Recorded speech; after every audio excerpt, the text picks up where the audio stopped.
ঠিক আছে পঞ্চায়তলৈ আহিব নহয় সাপ্তাহিক বজাৰলৈ আহিব আহক ইমান গৰম যে গৰমৰ কামেই হৈছে বাৰু বাৰু ইমান দিনৰ মই লগ পাইছোঁ বলক তামোল এখন খাই আহোঁ নাই নাই নাই মোৰ তামোল চামোল খাবৰ সময় নাই মোৰ বহুত কাম বাৰু কি কামত আহিলে পেঞ্চন বিচাৰি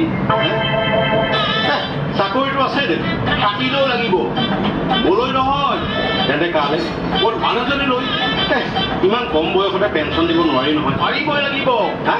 নোৱাৰিলে মই গোটেই পঞ্চায়ত খেলি মেলি কৰি দিম হেৰি কামটো হ'ল নে ছেক্ৰেটাৰী কালি মাতিছে আচ্ছা এতিয়া কাহিনীটো কওকচোন আপোনাৰ কওক চব মানুহ থাকিলে ক'ব নোৱাৰি মই গৈ থাকোঁ দে এতিয়া কওক উলিয়া কি এই যন্ত্ৰটো উলিয়া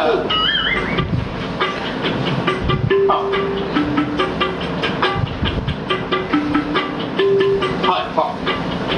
চুলি লিখি আছেনে আছে আছে জিলিকি আছে চুলিয়ে দাঁড়িয়ে জিলিকি আছে কওক আজি মই যিটো বিষয় ৰাইজৰ মাজলৈ নিব বিচাৰিছোঁ সেই বিষয়টো শুনিলে আপোনাৰো হতবাক হৈ যাব জন্ম লোৱা দিনৰে পৰা ৰাইজ আৰু জনতাৰ বাবে মই সেৱা আগবঢ়াই আহিছোঁ লাষ্ট লাইনটো অকণমান বেছি হ'ল নেকি হ'ব মই কাটি কুটি মিলাই দিবি এই কেমেৰা স্পেচ নাই সোনকালে কৈ যাওক মই আজি মোৰ মানুহজনীলৈ পেঞ্চন বিচাৰি আহিছোঁ এই পেঞ্চন প্ৰদান নকৰিলে মই জংগী আন্দোলন আৰম্ভ কৰিম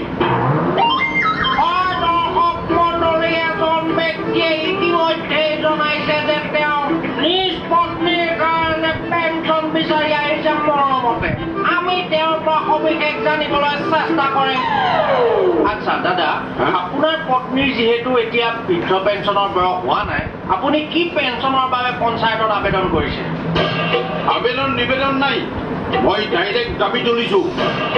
মোৰ পত্নীক বিধৱা পেঞ্চন দিবই লাগিব